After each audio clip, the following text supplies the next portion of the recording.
listening to the Hope Revealed Podcast Network with your host, Matt Crump. The Hope Revealed Podcast Network is home to shows like Hope Revealed, God's Got Good Stories, Fight School with co-host and Emmy Award-winning director Bill Nolan. On Clubhouse, the new international room called Let's Get Naked and Cancer FU, Fighters United, or his LinkedIn show called Matt Chat Live. Every episode of every show is designed to give you inspiration, motivation, hope, and the tools you need to navigate life successfully at home, business, or career. So now, your host, coach, consultant, and purveyor of hope, Matt Crump.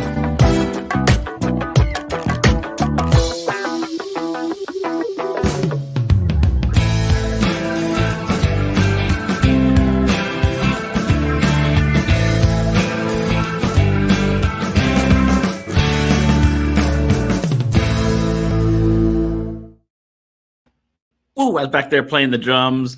Hey guys, welcome back to another episode of Matt Chat Live here on the Hope Revealed Podcast Network. I'm super excited to have an awesome guest, quite a chameleon. You'll find out all about him and his life and his business in a little bit. I'm sure you'll dig it because there's a lot of great information, and his business is going to be relative to you. Not only that, his experience in his life is going to be something I'm positive you'll be able to relate to. And you ever felt sometimes like you just keep coming up against like walls, like you're building all these things, right? You got this great thing going. The plans are perfect. Everything's set in place and you're building this beautiful structure and bam, a wall just gets knocked down. You're like, oh my gosh, you got to build the wall back up and bam, another wall. Yeah, I get it. So I've kind of had one of those days. It's been one of those days. Car towed, bank account hacked, another car going bad, people mad. You know, it's just, you keep like, what in the world is next? I know that's a bad question to ask. Never ask that question, but it's true. Oh my gosh. I know what you feel like. I know what you're going through with that. That's one of the reasons why I've been a coach and consultant for decades. I'm not going to say how long because it makes me feel horrible sometimes. I'm getting old. It's crazy. Like I had Father's Day weekend this weekend. I was hanging out with my son and there's stuff I'd love to do, but oh boy, I can't just keep up with my young boy anymore. It's crazy. Time flies by. So, I'm totally getting what some of y'all, all of us are going through, but there's some out there that are just nailing it, doing some great stuff and saying, man, I'm doing fantastic. That's awesome. I think there's something in this for everybody. And we all have something that we could share to help make things even better. And that's really what Matt Chat Live is all about. It's not necessarily about trying to get you to buy something or convincing you that you're doing something wrong. You might be, but it's about helping you to find ways to move forward, right? And there's so many people out there that have gone through exactly what you're going through, and some that that can help you to see what's on the other side of that crap. Let's just say it right. Let's just deal with it, right? That's what it is. So, you know, we've had some great guests in the past, and I'm looking forward to that today too. I will say we've got a couple of our sponsors on the show, thanks to MF Consulting and, of course, Encapsulator.io. We'll hear about them here in just a moment. And I'm glad you're here with us. It's Wednesday, 5 p.m. Don't forget, every Wednesday at 5 we go live, which is 5 or 2 in the Pacific Coast, Pacific Standard Time. And for all of our friends in Australia, for our followers there, it's bright and early, 7 o'clock in the morning. I mean, come on, you're getting ready for your shower, you're doing your stuff. Just turn it on, take a listen. We're going to have a good time. And then what's really cool, right after that, let me see if I can do this and get myself lined up. I put this thing the wrong way. I'm going to lean this way. Here we go. Oh, boop. There we go. All right. So over here, you always got to go backwards. It's so weird. I got to make myself backwards. All right. So now we're doing here. There we are. We're doing me live at 5. And then right down here. Whoa, 7 o'clock tonight. I can't wait to hang out with you because 7 o'clock tonight is Let's Get Naked on Clubhouse. And we have had such an amazing room there for so long. We started maybe, 4 or 5 months ago now. And our mods are from all around the world. They're incredible, incredible people.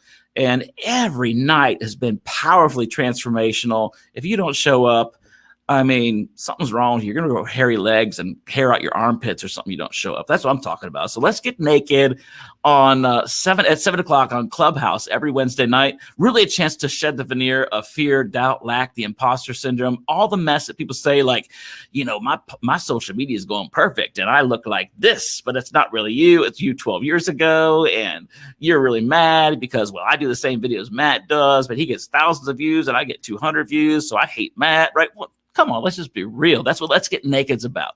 And we have a chance to kind of just air those things and get through some situations. We have a theme every time, and you can join us on LinkedIn Live. We have a LinkedIn event page every week for that too. And you can jump on chat with us every time because it's just all audio. So you can get naked as you want.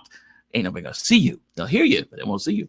And we'd love to be together. So we'd love for you to jump on with us every Wednesday night at 7:00 for Let's Get Naked. All right. So that'll be just a little bit. I look forward to seeing you tonight. It's going to be really, really good. All right. So until then, I want to talk a little bit about some of our sponsors. First one is my friend Chris Webb. He's over in Canada. He's on the far side of Canada. He's on the west coast of the United States up north. And he runs a company called MF Consulting. He's a fantastic friend of mine, great guy, has some great stuff available. I'll tell you about it in just a second.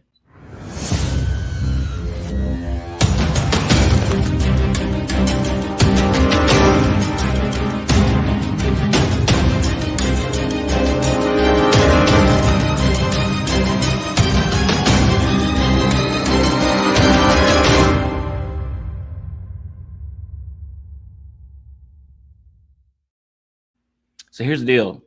Chris doesn't play around with MF Consulting. And I'll give you a few guesses what MF stands for. Yeah, it does. So he gets in your face, I'm telling you what. But it's a good way. He cares about you. He wants your business to succeed. He does. He's got a website that has an academy, basically. It's an academy. And it's got hundreds of videos in there, things you could choose by topic or subject, whatever, and learn different things while you're there in his company, right? The things he's doing to help you succeed. It's really a great program. Check him out, mfconsultingpc.com, and you'll get a chance to check him out. Make sure you tell him Matt sent you. Or again, I'm talking about those hairy legs and the armpit stuff. It's going to be nasty. So you got to call him, all right? So I'm looking forward because I'm going to show you this guy right here. Let me pull back up here. This fella right here. You see him? Look at that guy. Is he looking nice and friendly? He's a friendly guy in his little studio looking at you. He's so cool. His name's Mike. And Mike has been on the mic for quite a while, and he's having an opportunity to do some things to change not only his life, but the people's lives around him. And we're going to find out all about him with his company called Social Chameleon. Dude, that's a cool name. I do marketing and branding. Boom. Social Chameleon with a little tail with an O. He's a smart guy. I like this guy. He's pretty cool. I'm much older than him, but we'll talk about that another time. All right, so coming up in just a moment is this awesome guy named Mike. We'll be right back with him.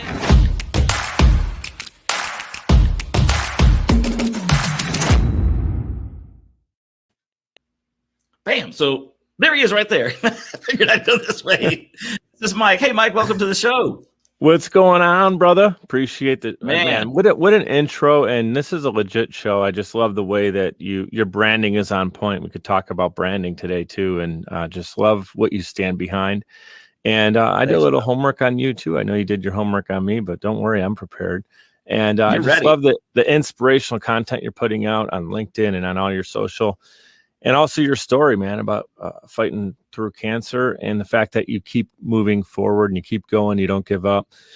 You live the things that you consult and coach and teach and inspire. You do it firsthand, and that's why it resonates, and it's transparent. And I just want to give you some love. Thanks, bro. I appreciate that, especially on a day like today when everything was just falling apart before we came on. I was late for you. I mean, everything. So thank you for the grace. All good. It's so good. Yeah, man. That's it. Nothing's good. You got to be ready because what goes smooth, like, when it goes smooth, that's when you got to be like, wait a minute, something's around the corner. Something's wrong. This seems too, as an entrepreneur, wait a minute. Everybody's saying yes to me today and everything's just rolling, Yeah. Nope, car's going to break down. Your backup, you get your car, your backup car, holy smokes, man. Yeah, you've been dealt up. We're here and we're having fun. So that's what's we are, man. So, all right, Mike. So you got this company called Social Chameleon, and it's really only been out. It's still a fairly new company. You started just a few years ago.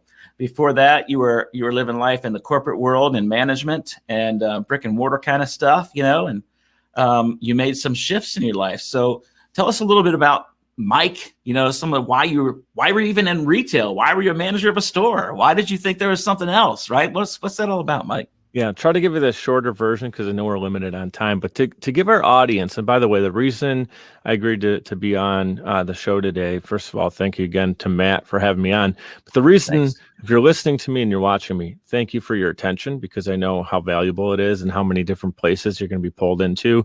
So if you're listening right now, I'm doing this for you. I'm doing this because I realize you could be going through a number of things, good, bad, and ugly. And if there's something in my story that can help bring you from where you're at to the next level up, that is why I'm sitting here right now doing this interview. Now, as far as who I am and kind of my backstory. So from a really young age, things I loved doing was always creating. I had a creative gene. I had, a couple musicians and drummers in my family, and naturally I took to music. So I played the drums from about 5th grade on, and my uncle was a drummer, and my dad's cousin was a drummer. He was a jazz drummer. My uncle was rock and roll. So I have kind of this bloodline of loving fusion jazz. Buddy Rich and John Bonham, and if you Buddy Rich, that's a Buddy Rich beat right there. It's pretty cool. There it is. And yeah, I wasn't in anything where they said you can basically hit something and make a percussive sound. Sign me up. I was literally in the back of orchestra hitting the triangle. Whatever I could do to do something with percussion and creating, I loved it. I was also in the garage band. We actually were a basement band. I was in 5th grade and playing with middle schoolers, so I thought I was the coolest kid. Because I have an older brother, so his buddies that were learning the 3-chord Green Day songs, I was like just laying down a drum beat, and they're like, "Hey, you can hold a beat. You're in the band."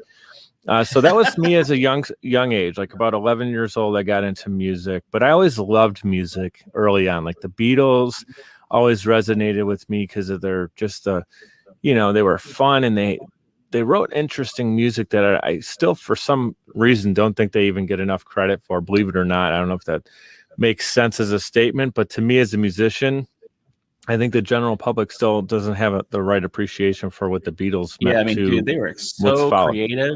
You're right. Yeah. Some of their songs, I'm wondering, how did they play that chord? I'm like, what is that? Yeah.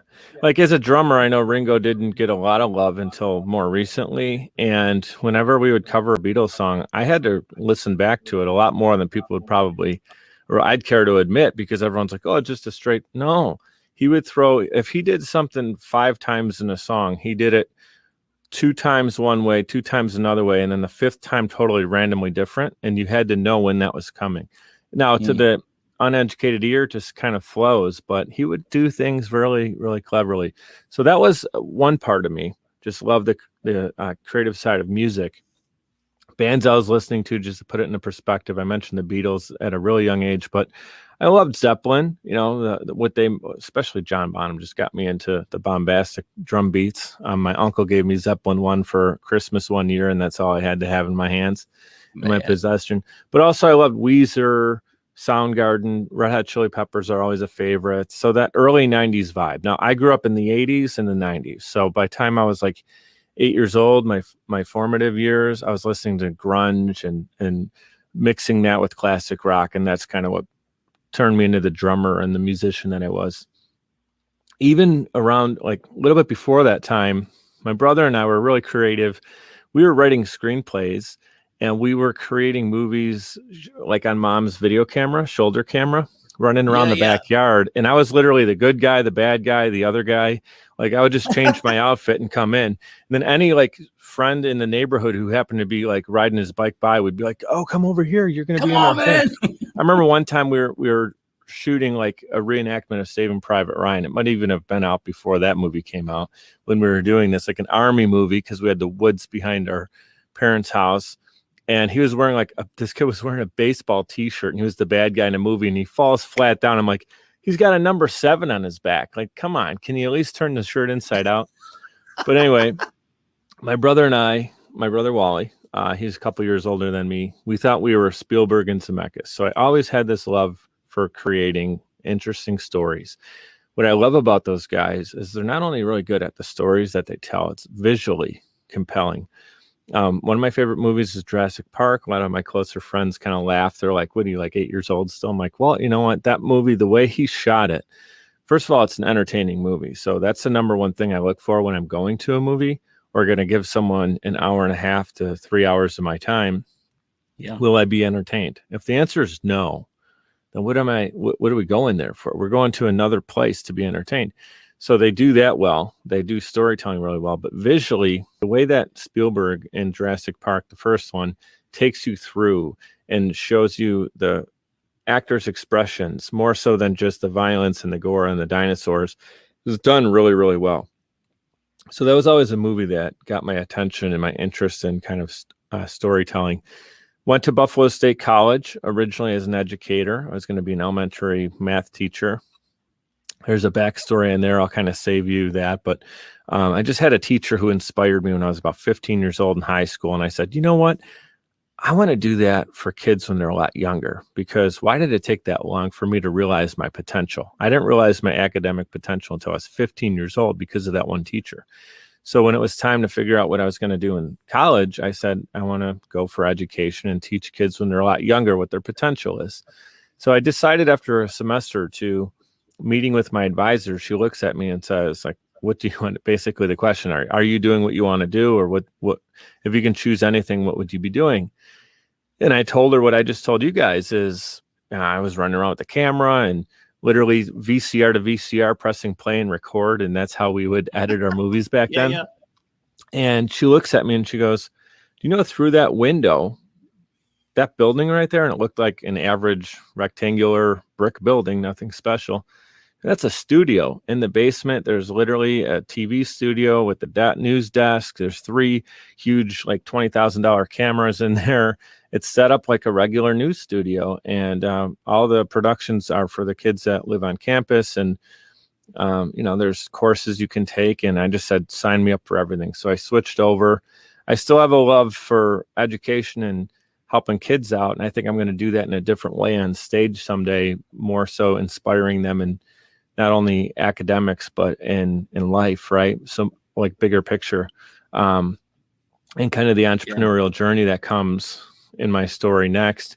So I decided to do that. I'm very passionate about media production. I get my Bachelor of Arts in Media Production in 2008. So I know you said you're older than me, but I'm starting to feel a little bit old, my mid-30s here. And I'm in Buffalo, New York, by the way. I have a love for Buffalo, New York. It's in my heart, but there wasn't, at least in 2008, there's more today when we record this in 2021, but in 2008, not a ton of media production jobs, at least paying something that you would say I'm getting into my first career role. There was things you might do for free and stuff, but I didn't end up pursuing the media production thing too heavy here with the limited opportunities. And I'm going to be straight up. I wasn't interested in telling people it's raining or snowing out, being a weatherman, or being behind the camera shooting the guy in a green screen, or even fetching coffee at a news studio here and saying someone got shot down the street. That wasn't the news or the entertainment I was really into. I was into like more episodic screenplay, long, feature film. So I didn't know what that was going to look like, or if those opportunities would come, or I have more of a create the opportunity mentality. But at 22 years old, I didn't know everything I know today. Let's just call it like it is. So you weren't smart and didn't know everything at 22? Didn't know everything at 22. Wow. That's just news, folks. I didn't know that was possible. Yeah.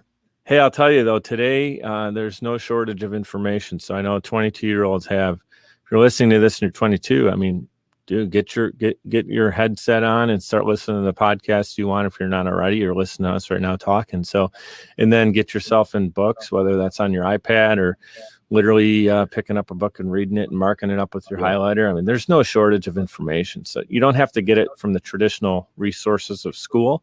I'm not shooting down I hate to be that guy, but it's true. I mean, I think their college is important for, I want a doctor to go to college, like lawyers to go through. But I mean, there's so many places people could go to now that can be successful and not have to go to college. Even if you want to be a doctor, though, you could research it ahead of time today differently than like, let me go try it and see if I like it. Like you can totally figure it out. Yeah, you can come Yeah. to the table with so much more information, which is incredible. So you have a lot of creative experience in your background, a lot of excitement about creating things, doing things, and then you go and become a manager at a store. So we'll talk about that in a second. We'll come back to that because then there's some shifts that happen between those two places and where you're at now. That is a pivotal part in the story we'll get to right after. Yeah, we'll do that. So you better hang on because we're coming back to that here in just a minute. I want to talk a little bit about my friend Danny Shannon out there in Australia. I love this man so much. I can't wait to tell you more about him in just a moment.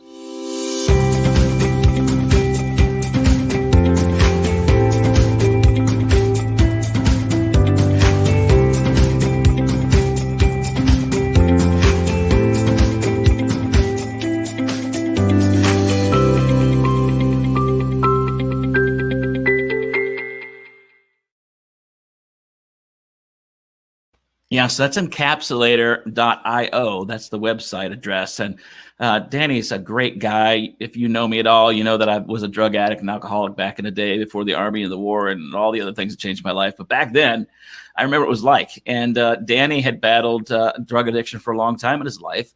And when he went to a rehab center, which he happens to work at now, a lot of things changed for him. And some of the things he was wrestling with was, from the moment he walked in to where he was at. And he did kind of a little video thing, checking himself, and came back and looked at himself and thought, wow, I have changed so much. I can't believe what I said then to now.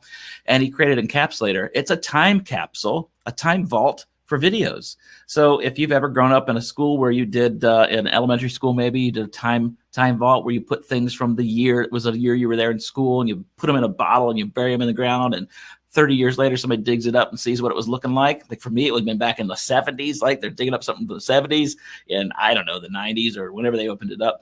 And people are like, wow, this is what the kids were thinking of back then. It's that kind of a deal, but you can do that for yourself, which is really cool, right? The one aspect. The other aspect is for teams and businesses. There are companies that are using Encapsulator now for team leadership and team building, and looking for where they're going along as they scale the business. Are they doing things the way they said they were supposed to do? Are things happening the way they thought they were going to work? Is there something that actually was better and they found a different way to pivot, right? There's always you can use this tool. It's fantastic. So the best way to find out, go to encapsulator.io, click on the link, you'll find out all about it, and you'll love it. I guarantee you. I've got an account there. I've already done several videos, and it's even more stuff is coming. Danny's got a lot up his sleeves, so keep tuned for that. That's Danny with encapsulator.io. All right, so today we're with my friend Mike, and Mike is the owner and operator and behind the scenes guy, and now he's got people helping him for a company called Social Chameleon. We just talked a moment ago. We were looking at some of the things in his life, his past, his passions, things he grew up with, things he enjoyed. And he has a pivotal moment that happened in his life that really thrust him through different places to where he's at today. I do want to get some time. We only got a few minutes left, but I want to get to time about what he does in Social Chameleon because it's very powerful. But you've been able to see some of the passion he's had as a person, right? Like you. There's things you've been through that you just really loved and you were good at. Maybe it wasn't exactly the thing you landed doing, but you found an opportunity. It just seems like it's right there. And the big deal for some folks is whether you're willing to take the leap or not. Sometimes the leap can happen through horrible circumstances. I've had to deal with that. I've never planned on some of the things in my life happening. I didn't sign up for that kind of crap, right? But stuff happens. And when it does, you have a chance and opportunity to move in a different direction. That's some things that happened to Mike. So we'll bring Mike back here to the screen. And Mike, we were just a little bit ago talking about the band. You had the band going. I'm thinking I need to call Mike and we need to start our own band now. It'd be fun. Let's right? do it. Done. Yeah. So let's we could do it like Postal Service. We could record separately and I'll it's all on the internet now. You just click a button and we go, right? It's amazing. So let's jump in. We've got like 10 minutes left. I know we got a lot to segue in 10 minutes, but if we can go from where you're at there in those passions to moving into your business life and to where you're at now. Yeah, so right there, this puts me at about 22 years old. And what happens is I have an opportunity to either move out to Los Angeles and pursue a career in media. My uncle's out there at that point, doing really well, living in Sherman Oaks, working on major feature films as a digital recordist. So he's in charge of all the, when an orchestra would record the huge band for a movie, he was mixing it. And I nearly moved out there with an opportunity to kind of go with him, like stay with him for a short period of time and kind of figure it out quickly thereafter and what my living situation would be. I decided to stay in Buffalo, and I ended up getting really serious with my girlfriend. She did say, if you want to go and pursue it, once in a lifetime opportunity, go do it. And I decided maybe it's my Italian heritage and just being close with my parents and everything here in Buffalo. I just felt I wanted to start a family here, and I was getting really serious with my girlfriend. So I didn't see it where I wanted to leave and maybe jeopardize that. So we ended up getting engaged like that next year, and 1 year later married. So now put me at 25 years old. In 2011, I get married. And that year in business, I ended up getting into retail sales, which up until that point, to be serious, like to be transparent about it, it was barely paying the bills. It was just, whatever I can put gas in my car. We're talking $7, $10 an hour. Some of them were mall retail opportunities, working in a kiosk. It was not really heavy hitting sales. It was just kind of whatever I could do while I was at school. But that next year, 25 years old, right before I get married, I get this opportunity with the company, and I'm going to give them some love. Sleep Number, you guys may have heard of the Sleep Number mattress, but they took a shot at me. I was super green, barely had any sales. And I worked in a music store, and I knew how to talk to people, but I wasn't really a consultative seller, right? So I learned it. I learned the ropes. They taught me the products and services. I had a heart to help people out, and it all formed together. It made me a really strong salesperson. In my first year with the company, I hit 147% to my goal. I will always remember the number because I got this trophy mailed to me as a surprise. And then I got like hey, you're in president's circle, which means you're like top. It was either 2 or 5% of the company. It was out of 900 reps. I was like in a top group of like 50 to 100 people that got to go to this awesome location. And I cracked a beer with the CEO. And that's where remember I talked about the high school teacher where I realized my academic potential was just being unlocked. When I had that moment hanging out with C-level corporate, CEO and the director of sales, all these people, cracking a beer with them and getting my award, I was like, these people are no different than the guy in the back room who taught me how to watch this training video. You know what I mean? And so, and they had a real appreciation for who we were to make the company work. And that was a great organization. So I worked for them for a couple of years, get recruited into insurance sales, not something I ever woke up and thought I would be interested in or even good at. But they said the same thing. Hey, you have the skills that can make you really great at this. We'll teach you the stuff you don't know. Be yourself. And I took it and ran with that for 3.5 years. Now, I was married. Beautiful daughter was born in 2015. My priorities started to shift, and I focused on being the breadwinner in the family. I think that's an Italian thing too. We have that prideful, taking care of the pack mentality. And I was doing very well for a young insurance agent. I mean, you don't last in that industry for 3.5 years by being kind of half-assed, mediocre. Yeah. So mediocre is a word that to me, I just want to vomit when I hear it, by the way. So when I'm an insurance agent or selling Sleep Number beds, know that I'm the mid-20s kid that's listening to podcasts, reading Grant Cardone books. I mean, I'm learning everything about sales, living and breathing it as if it's a sport, not in a manipulative way where I'm going to try to break my numbers, but I don't care who I sell and what I sell. That's not what it was. It was actually connecting with people, learning the sales process of discovering, asking good questions. And then something I learned is when you believe in your product and service so much that you actually feel if the person leaves without purchasing it, that you're doing them a disservice. And that's how I felt like, oh my God, these people are going to leave and go buy something else, and they're going to be back in 3 years. Why am I going to make them go through that whole hassle? I need to make sure they understand what's offered here and the value of it.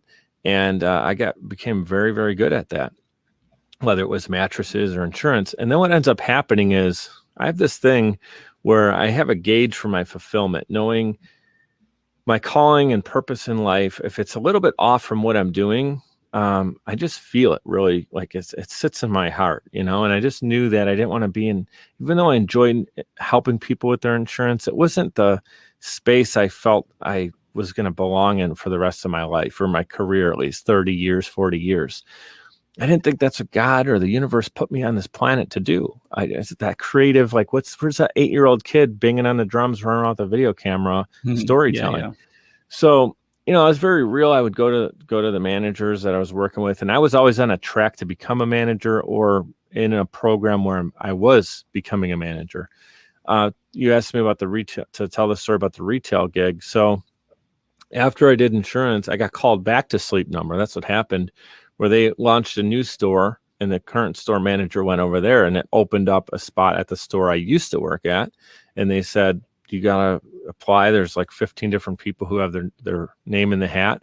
And it was not very easy. They're like, why should we take you back? It was like, hey, you left us before. So I had to like repitch myself and position myself. And then I got that gig and did it for about 14 months. I broke some more store records, and I told you off camera I had a Pro Bowl season. But as good as things looked on paper, and I was making the greatest income up to that point in my career, my wife was able to stay at home with our daughter, and things looked great. I had a beautiful family going on, and bought a house, and everything was great. 2 cars, whatever, that American dream that a lot of people think of. Right. But we weren't fulfilled at home. I would come home, and our relationship was kind of in shambles. I mean, she would go up to bed and say, I'm just going to go read. And I'd come home and want to learn about what my daughter did when I was working 12 hours. And then I would be like wanting to watch a YouTube video, learning how to do sales so I can improve my process while she was gone. And it just got to this place where we were in 2 different deals. And this is really the pivotal part in how I become an entrepreneur. Is in 2017, my wife and I finally get to a point. She introduces the idea of getting a divorce, which was never in our vocabulary. And kind of the Italian deal is you just deal with your hardships, and you don't have to advertise them, and you guys handle that under your roof, and you don't give up. Yeah. And so I was willing to keep fighting for my daughter's well-being. Then I realized, man, like if she's 10 or 20 someday, and thinking back on all she's going to know us as is kind of the parents that were out of sync with one another. She was 2 at that point. So I actually said, you know what, I think it would be best if we did this. And it just felt like it was so dark, there was no point of return. Well, we go through with it. And I move out, I get my new apartment, and this is where the moment happens. Looking at all my stuff boxed up, and it's kind of like all my past. I mean, literally, it's yearbooks, it's trinkets and things. I'm kind of a little bit of a hoarder. And it was like all my past, everything I've done is in these boxes, and the blank canvas on the walls, the apartment that hasn't been touched yet, is my future. And I can create new empty boxes to, put more life cherished moments in. And I looked myself in the mirror, and the only one that was set up at that time, because I just had moved in, was the mirror in the bathroom. I'm standing there, and I look at myself and I go, who the hell do you want to be? Like, you're great. Yeah, you did these things in sales, and, you walked away from it. Or I was at that point still working there. So I was considering how I was going to pivot and start this company. I just said, I want to do something, take a chance at it. And I reflected back on the fact that both sets of my grandparents came over from Italy, and they didn't speak English very well. They didn't have great connections here, but they made it happen for a better life for their children and their future grandchildren. And I'll be damned if I'm going to sit here and waste away in some cushy 9-to-5 that can pay me decently, and I can be in a like mediocre, I hate to say that for marriage, but like how many people are actually happy in their marriage, and just kind of go through it and retire and maybe play a little golf and then pass away. And like, that is not the legacy I'm willing to fight for. And I'm sorry, that's how I am. I don't have to apologize. I'm not sorry, but that's explaining why I decided to take the leap. I felt at 31 years old, I had so much, God willing, to ahead of myself. And if I didn't, I don't know, I could wake up tomorrow and it could be it. But I was definitely going to die on my own sword and live outside the box. Because in the companies I worked for, even though many of them were good experiences, they always limited what I would bring to the table. I'd have like a marketing idea, and they'd be like, well, that has to go through the head of this department. And by time 18 people looked at it, it got squished. And so I'd be like, well, now I'm my own founder. I'm my own boss. And if I have an idea, I can run with it. So I created Social Chameleon. And the reason for the word chameleon is I felt like that was kind of a definitive word of my sales style, where I can work with an older couple or a younger person or someone my age, your age, and connect with them And originally, it was a digital media company. We were offering everything from web design, social media content creation, running ads, Facebook, Instagram, you name it, doing video testimonials. And I'd say one of the mistakes I made early on was I was trying to be everything to everyone. So in the process of kind of getting the business up and running for the first couple of years, I created my own podcast separately from the company as something that I felt called to do, a tug at my heart. And my show is called Mic'd Up with Mike Dicioccio. And I launched it to inspire people to be brave and bold in pursuit of their dreams, to go and create their social chameleon, whatever that is for them, their show or whatever their baby is that they want to get out into the world. And when I launched my show, one of my clients I did a testimonial for was like, hey, you know how to do podcasting? Right there, IEDA, that was my first podcast client. And they were like, hey, you know how to do this podcasting thing. Can you help us out?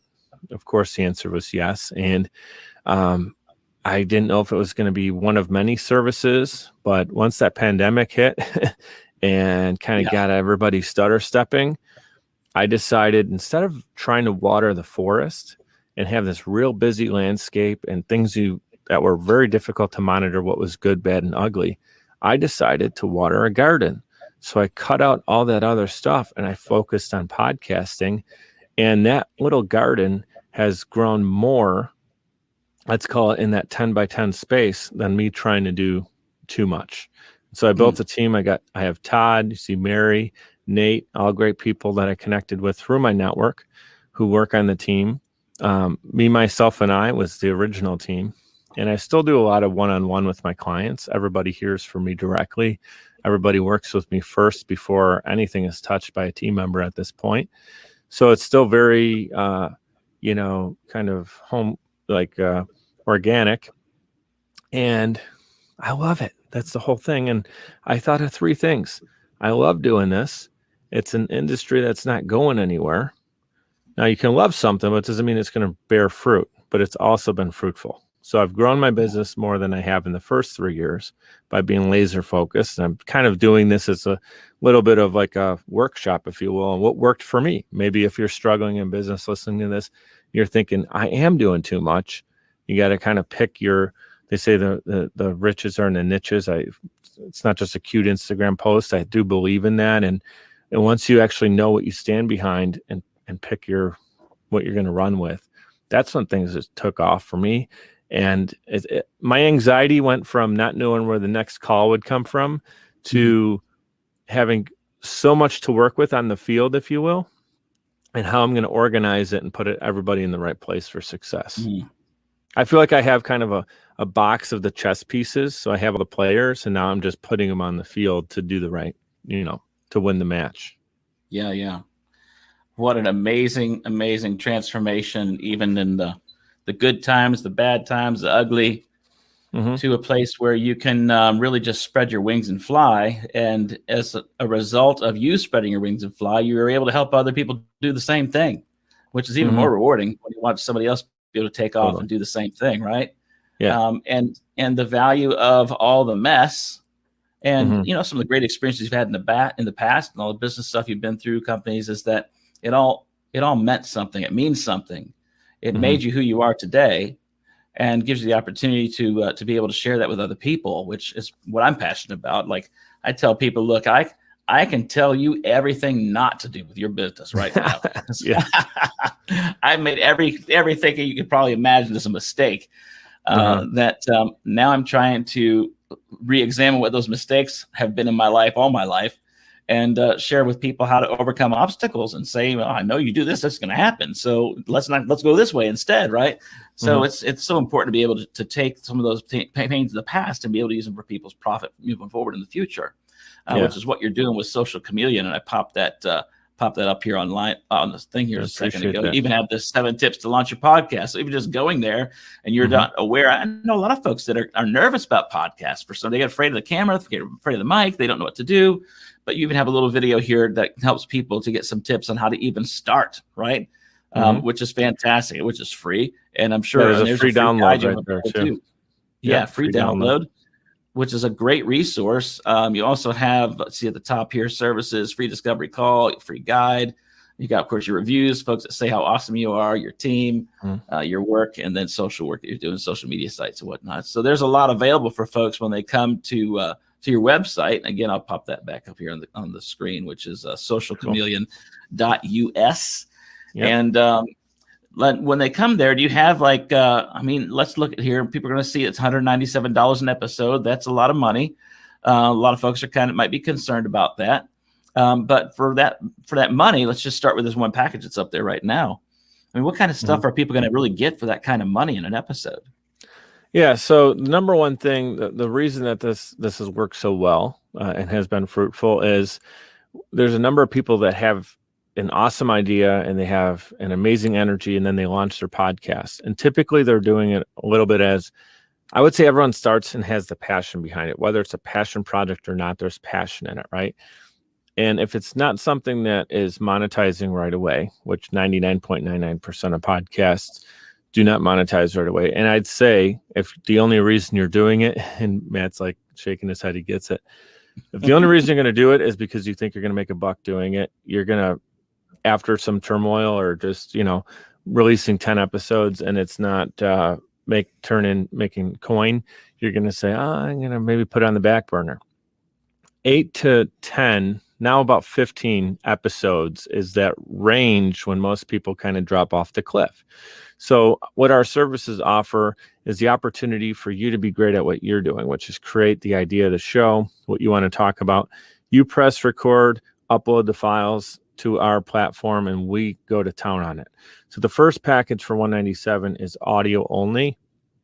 But you can see if you scroll up to, it says Pro Bundle, go up one more.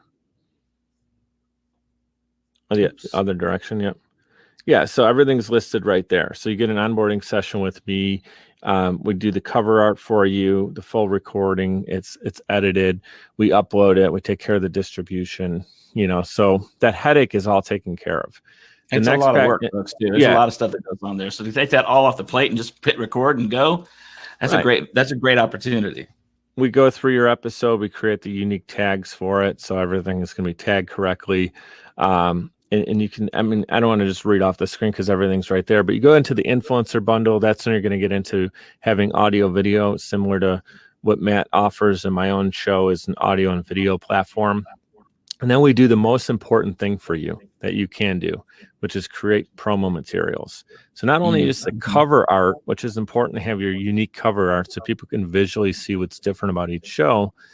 Like if you're interviewing someone, you obviously want to highlight them in the cover art.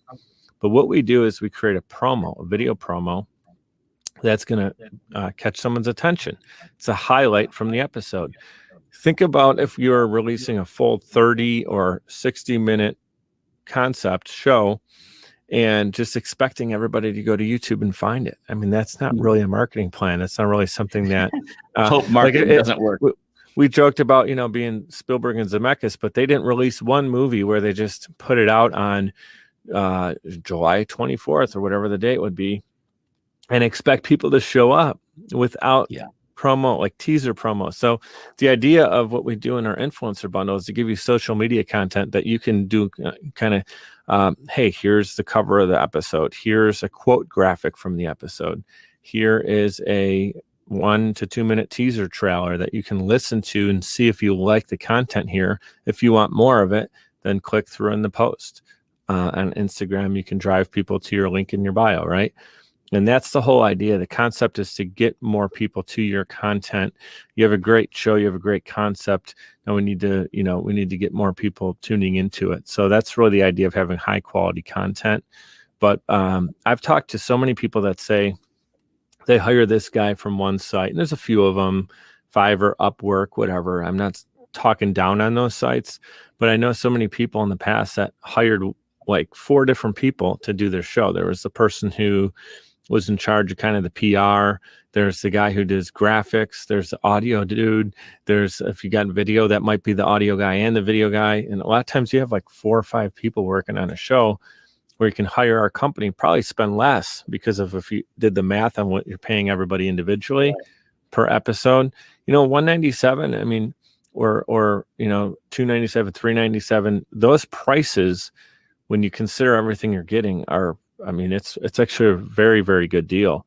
No, time is money, bottom line. And Yeah, and you're right. and You we add do up all the different everything. assets. Yeah, you add up all the different assets, and it's going to be more probably, especially your It- time. How much is your time worth? How much is an hour of your time worth, or 5 hours, or 10 hours to get something done for this podcast, right? Well, yeah, I mean, there's been so much time when we yeah, I don't even know what it ends up breaking out to. I've done the math enough where I know if I charge people per hour opposed to package pricing, it would be way more if you charge per hour. And I don't care if you're paying an audio guy like $20 an hour or something that's ridiculously low in our industry. I mean, the amount of time that goes into it to do a really good job, you're going to end up spending more than that anyway. So, Yeah. and then it's also distributed. So that's like, ooh, I get to just see it come out, and it's taken care of for And you. just start So, sharing links, right? yeah, you get to wake up Monday or Tuesday or Wednesday, whenever your show comes out, and you get to experience it like a consumer and just love watching your show happen. So,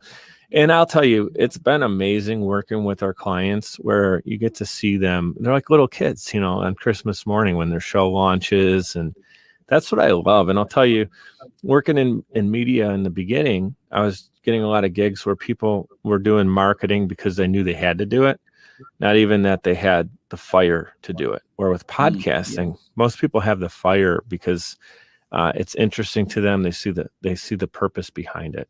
And that's just a great industry. And then I'll just share one quick thing why I decided podcasting was something I cared about enough to even consider it as an option and launch my own show. I attribute a lot of my success or lessons I've learned that maybe aren't even business things, but as a parent, just as a human being, the concept of gratitude. I learned it through books and through podcasting. And I have great people in my life, great family, but they know what they know in their separate ways of what they've learned in life. But we have the ability to go on our device, whatever device it is, and tune in to the people who you're interested in getting your information for. And we're talking, I mean, in the past, you'd have to know somebody to be able to hear a guy like Gary Vaynerchuk, like 100 years ago, to talk to a top-end entrepreneur, cutting-edge thinker in the world. You had to be someone to be like in that group of people.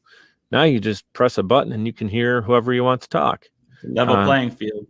It's amazing what we have at our fingertips. So that's why, to me, podcasting is not going away anytime soon. And why I love it so much is that what it's done for me. I feel like at the end of the day, business success aside and Social Chameleon aside, I love podcasting for what it's done for me as a person. I just want to get that out there. Cool. What amazing timeline we've had there for people to listen to. And we've been chatting for a while, but there's been a lot of bases covered. And Mike, just as we're closing up here, somebody who might be in your position, like you were 5 years ago compared to where you're at today. And, they're really wondering, like, is this even possible? Can I even do this? I've tried so many things so many times. There's one more thing I'm going to try. It's going to flop. I mean, all kinds of thought processes that might be there. Or, I'm going to go for this thing. I'll give it all I've got. And if this is my last hurrah, then this is my last hurrah. I mean, a lot of different types of folk that might be listening and watching us right now. What's one thing you could say to that person through everything they've heard so far in the show that would be an encouragement to move in the right direction in their life? Yeah, I would say everybody knows that level that they have within themselves, where other people may have a level where they quit. So you're going to have people in your life who are friends, family, they love you, they care about your well-being, that they may have their level of quit. And it's going to be a lot sooner than your level, right? So like what you're able to withstand. So like whether it's fire, what you can take, the heat you can take. So what I'm trying to get at is if there's something that's tugging at your heart and you feel that's your purpose in life, I would take time, clear out, doesn't need to be 5 hours, but take a half hour and meditate on what you really feel your calling in life is, and realize that being on this planet, having an opportunity, as long as you live in a culture that's your physical well-being is not in jeopardy if you decide to fill in the blank, whatever position, career, company, thing you want to do.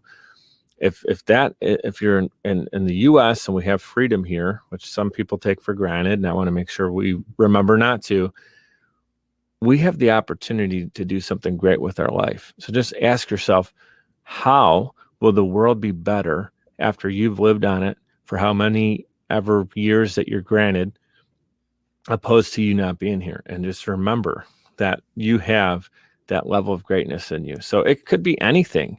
It doesn't have to be media, podcasting, what Matt does. You don't have to be a social media influencer. I'm not telling you to do that. I'm telling you to be you. I love the quote, be you, everyone else is taken. So please, the world needs you to be at your best. I feel personally responsible for making the most of my opportunity. I mentioned my grandparents came over here and took a shot at even getting to America, so their family had a chance. I'll be damned if I kind of just piss it away. So be the best version of yourself in the thing that you feel makes you special, right? Everyone has their own thing. And the world will definitely be better for you doing that at whatever level it ends up being at. It could be a kindergarten teacher. She's in her element or he's in their element. It could be a CEO of a widget company. It could be someone like myself who has a media company. It could be a filmmaker. Whatever it is, inspire people through your actions, not your words, but your actions and doing what you do. And I'd say whether you have a family or not, you can really build a legacy if you never give up on your dreams. So, and the only other thing I'd say that's more of kind of a tangible talking point or something, if someone's really thinking about starting a business, evaluate this. So if you can get started without kind of shaking up what you're doing now, I'd recommend you get started. But if you're like me, I needed to burn the ships. Because I'll tell you what, if you got 1 foot in the water and 1 foot on land, it's easy to pull that foot off the water and go back on the land because the land's pretty comfortable, stable, but it's not going to drive you into your greatness. So as long as you're not putting like your family, like I put a couple other people, I have a daughter, 6-year-old daughter I mentioned, beautiful. But things didn't go smoothly that first year as I anticipated. So it started to impact everything else. And I had to operate a lot quicker and, in ways that made it uneasy. I felt every emotion in the possible human well-being in the last 4 years, because being an entrepreneur teaches you a lot about yourself, and you feel extreme highs and extreme lows. It's not for everybody, but I would say if you can maybe get into it and kind of see where you're at first and have some strategy first. Definitely recommend that before just jumping out of the plane. Like if you can maybe peek at the manual to build a parachute, you might want to do that before you jump out. I jumped out with no manual, no concept, and I had to build the parachute while I was going headfirst into the middle of the ocean. So, but that's just how I knew I was. I knew I'd figure myself out because I had success in these other things, which was actually kind of not a great excuse to handle things that way. But I knew, I just felt like I sold this company's product and that company's product. I want to create my own. Yeah. But there's practices you can put in place. So the last thing I'll say is you don't want to be so strategic that it takes you 7 years to launch your first product or service. And you don't want to be so sloppy that you just launch it and because it's I just want to do it and get it out. Because the problem with that is we don't have second or third chances in this world anymore. If someone sees your podcast and you launch it really sloppy, the chances someone's going to come back in like 3 months and see if you've improved at all is really low. They're going to move on to something they like. And once they like it, they're going to be pretty hooked. So don't be sloppy and don't be the guy who takes 7 years just to try something new, because things change so fast that you're going to be a dinosaur 7 years from now. So somewhere in between, some strategy, some of that, I'm going to just go and do it and kind of wing it until I feel, and you got to learn. Matt mentioned it earlier. We learn from our experiences. So if you don't have any game tape, what are you going to watch back? But it doesn't hurt working with someone to make sure you're doing, if we want to talk sports for a second, how to stand, how to throw the football, like your body. If you can have someone teach you the right ways up front while you're learning and doing the game tape, that's the best way you could do it. But right. I would say you're never going to get any better. Later on top of something else is tough when you got to develop other habits that need to be broken. Totally. Yeah, totally. You're never going to learn how to get better at it by not doing it, though. So somewhere in between, man. That's what I would say. Yeah, I've learned. It says faith without works is dead. So it's a great opportunity to really put feet to your faith and make it happen, right? You just got to do it. And perfectionism will kill you every time because it's not going to be perfect, y'all. It's not going to be perfect. It doesn't have to be sloppy, and it doesn't have to be perfect. It just has to be real. It's got to be you. And when you do stuff like that, then there's room to grow, and everybody's willing to grow with you. I've never seen any great shows start off perfect. They've just turned into some incredible stuff, right? Anyway, I can go through a list of those shows. Go back and watch Gary V's Wine TV from like 2007 or whenever he launched it. Compared to now, yeah. And he was like, not the most comfortable guy on camera. Surprise, surprise, like anybody else who's doing it for the first time. And he was happy that he had a couple of family members and a friend or two that were willing to tune into it. And now he's, he is who he is. So I would say be your own version of him, or whether you're a guy or girl, be yourself, but realize like, you're going to polish it over time, but don't be too polished where you're, like Matt said, only showing your best side on social media, because that's not going to resonate either. People, the most popular, people, and it's not a popularity contest, but the most engaged podcasters are ones who are real.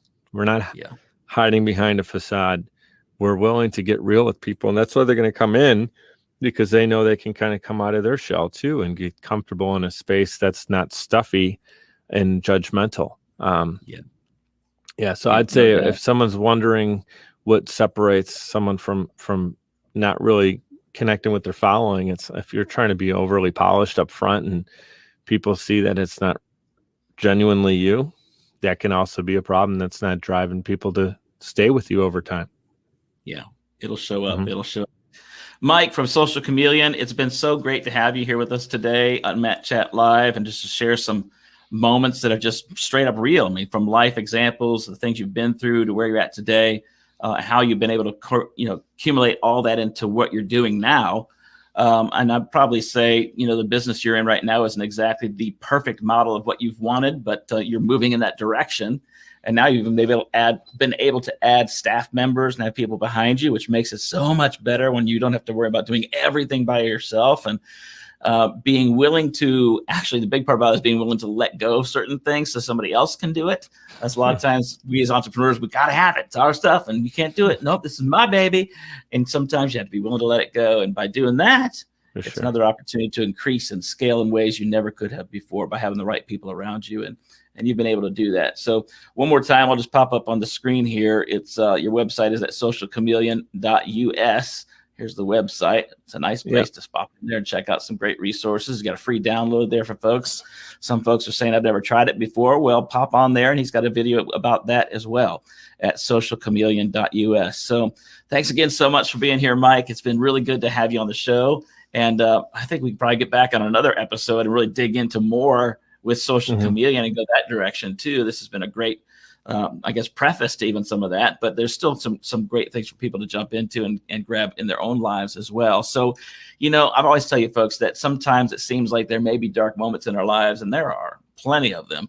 But it's always one thing I've learned is around the corner, through a person, through God, through circumstances, situations, somehow there's always going to be a hope revealed. And I'm so glad to have like Mike here today to be proof of that. In the midst of mess and goodness, came something better. And it wasn't necessarily what he was planning on, but it turned into something that was really in his heart from a kid.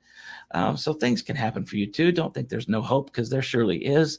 I'm living proof. I'm supposed to have been dead so many times already. You know that, those that have listened and watched my story. And I just want to encourage you to continue to move on and move forward. So, all right. So the next time, again, that's every Wednesday night, 5 p.m. Eastern, is Matt Chat Live. Coming up in just a little bit from now, join us for Let's Get Naked on Clubhouse. You can join us at LinkedIn for the event page. The link will be there. Pretty super simple. And we'd love to have you. So thanks again, folks, for being here for another episode here of Matt Chat Live. Don't forget to come back and see us.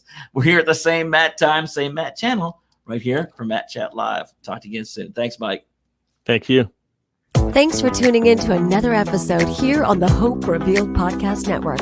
If you'd like to find out more information about this episode, or learning more about Matt's coaching or consulting services, resources, or booking information he has available, please visit mattcrump.tv.